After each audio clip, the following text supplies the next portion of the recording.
'Cause this house is not a home without my baby. Where are you now when I need you most? I gave it all just to hold you close. Sorry that I broke your heart, your heart. Greetings, adventurers. I'm Let, and today I'm speaking to you from the heart of our latest chapter at the Rapid City Black Hills KOA holiday campsite in South Dakota. It's March 13, 2025, and my husband Jeremy and I have been rooted here since March 1, turning this spot into more than just a campground. It's our new domicile address. Our full into adventure kick off in Las Vegas, where we hit the road, waving through Arizona deserts, Utah's red rocks, and Wyoming's wide plains before landing in the Black Hills. We're here pre-season ahead of the April 15 opening, riding the wave of America's camping and RVing boom. 7 in 10 households now camped and 11 million RVers roamed that last year, per KOA stats. This surge isn't just a trend. It's our inspiration. Jeremy and I are diving into travel blogging, sharing authentic RV stories like why we are here, how we're managing with closed amenities, and what this lifestyle really looks like. Today, Jeremy is joining me to unpack it all. How we booked these spots, why Rapid City is our hub, and how we're building a voice for RVers everywhere. So adventurers, grab a seat by the fire and fall into our story. Alright Jeremy, welcome to the Adventurers Fireside. Let's start. How did we book our spots at the Rapid City Black Hills KOA for this fall into adventure journey, especially with campgrounds getting snatched up fast these days? So I started out searching on the House of Highways website. House of Highways has a large campground directory of over 40,000 campgrounds in the U.S. and it's a company that it's been a development client of mine for a while. I'm also a part owner in the company, so of course I started and did some research there. Once I was able to track down which campground in this area that we would like to book, I went over to the KOA website since it was a KOA campground. I did see that it was off season, so you couldn't book online. So it basically said to reach out to the campground by email and ask if they can accommodate off-season travelers and what the rates would be, especially for long term, like 1 month. We're staying here from March 1st through the end of March, so for 30 days. That was a long drive, with camping and RVing surging. Over 57 million households camped in 2022. Why did Rapid City call us here after our trek from Las Vegas through Arizona, Utah, and Wyoming, and how does it tie into our blogging goals? We chose Rapid City because we needed to establish a domicile address before we could go out and be full-time RVing. The state that we chose for our domicile address was South Dakota, and that was for a lot of different reasons. First of all, South Dakota has 0 state income tax. In addition to that, everything is cheaper. The cost of transferring my driver's license here, for example, is just $28. The cost of registering my RV and my vehicle in the state is less than $100 each, and that is quite a bit cheaper from being in Nevada, where I know that I paid well over $100 for the driver's license, and also I paid over $100 for each of the vehicles. I think because my vehicle is a 2020 and it's a bit newer, it was more like $200 within the state of Nevada. Here it was quite a bit cheaper. Also worth noting is my insurance dropped. I'm paying 1/3 of what I was paying before in the state of Nevada for both the car insurance and the RV insurance. So for all of these reasons, plus the fact that the lines are a lot shorter. It's easier to get in and out of the DMV. It's easier to get things done just because it's a smaller city. That was also appealing. And the reason that we came at this time, with it being off season, is I chose March because March is not that cold. Yes, it's the end of winter, and there was still some snow in our first week here. But after that, it is warmed up, and it's been basically fine. And being it's the off season, there are fewer campers out here. There's just a few other trailers and motorhomes that I see within the park, but it's really not that crowded, which also means it's really not that crowded going in and working with the government services. It's been an epic league for sure, with so many new RVers hitting the road. Why does KOA specifically for our fall into adventure stop? And what makes this a story worth sharing? This particular KOA is really in the heart of Rapid City, and again, I did that purposely because I knew that I would have to go to the Rapid City DMV, and I would have to visit the Department of Revenue to register the vehicles. So I wanted to be inside the city of Rapid City so that I wasn't traveling far, and I could make appointments, and I could get there easily. So to find this particular campground, it is the KOA Rapid City Holiday, and you can find it on either the House of Highways website or the KOA website and book from there.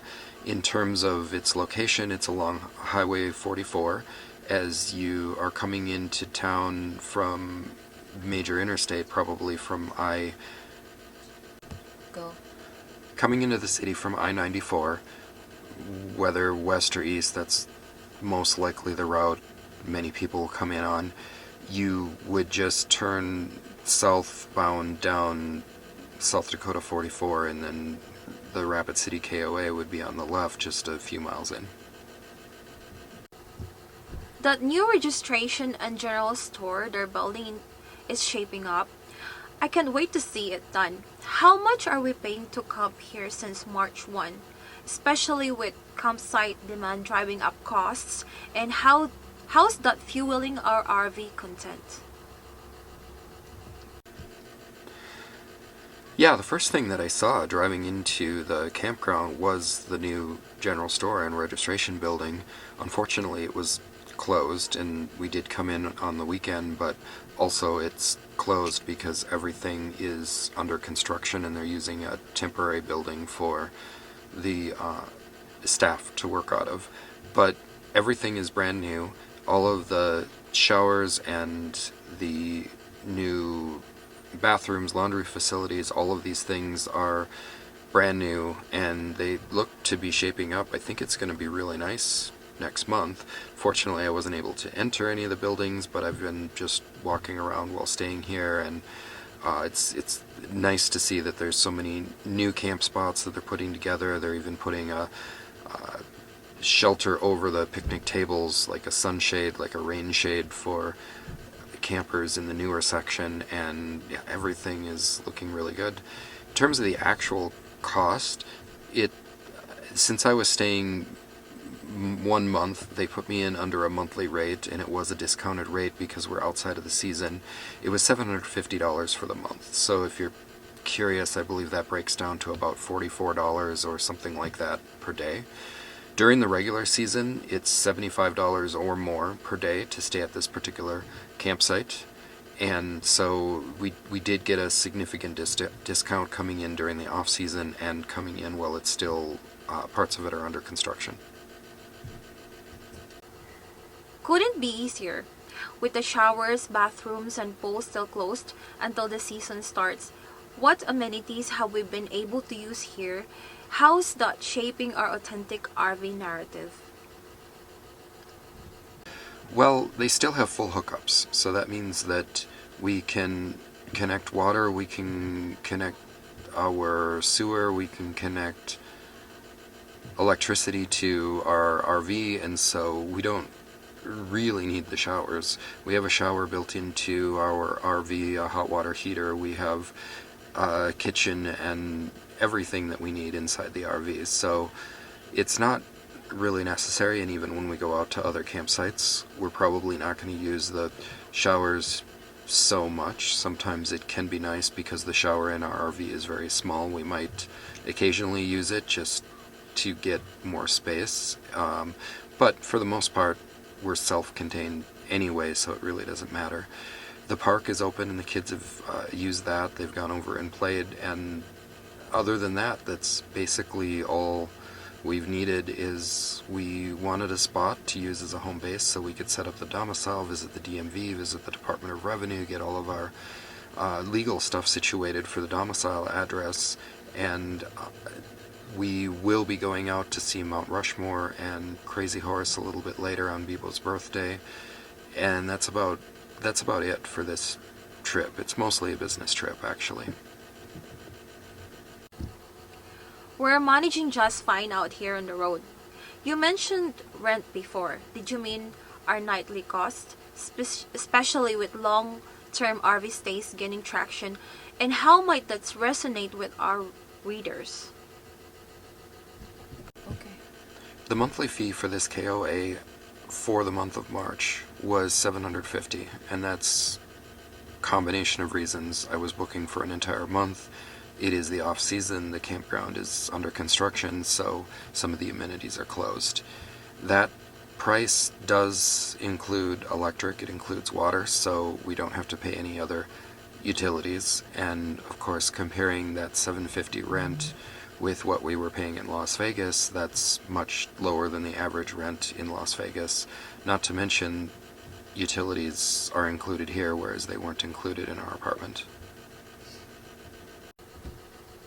Tell me about the campsite itself. What's it like here as we fall deeper into adventure and build our travel blogging journey and this campground craze? Campsite is a typical pull-through gravel campsite. It's obviously set up for it could house a bigger RV than what we have. Ours is a 27-foot Class C, but the available space is it would probably accommodate a 50-foot RV easily. I've seen some larger motorhomes here that are the size of buses, and they're able to connect and hook up just fine.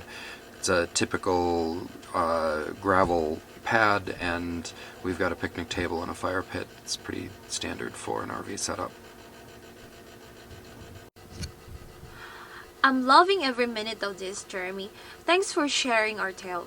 We've fallen into adventure here since March 1, riding the RVing wave and turning it into content gold.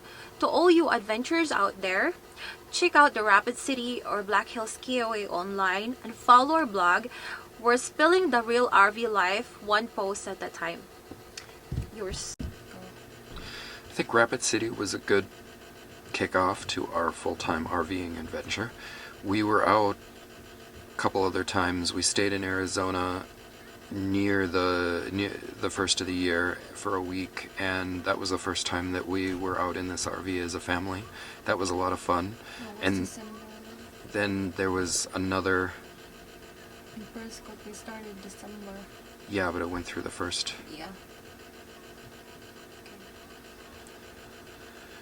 And then we stayed 3 nights at the Thousand Trails in Las Vegas, but that was more to give some space as we were still moving out of our apartment and cleaning and planning some things, so it was easier to move the family out at the end of the month while we were doing that, so that we could easily get the move done and easily get cleaning done. So this really is our kickoff of full-time RV, not just because now we're actually doing it, now we're actually living in motorhome full-time, but also this is to take care of the legal domicile paperwork and taxes and fees in order to get us registered with the state of South Dakota. Now moving forward, this is our address that we're going to be putting on banking records and employment documents and everything moving forward, so it feels real. It feels like we are full-time RVers at this point, and I couldn't be more excited.